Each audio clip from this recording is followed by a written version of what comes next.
Саламатсыздар ма? Бүгін мен сіздерге ерекше тойымды нанның жасалу жолын көрсеттім. Видеомызды до конца соңына дейін көреміз. Ол үшін бізге 2 жұмыртқа керек.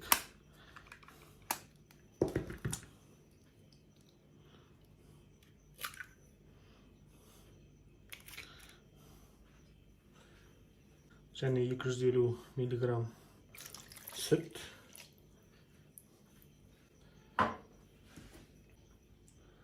Bir шай қасық қант. Және 50 мг сұйық май.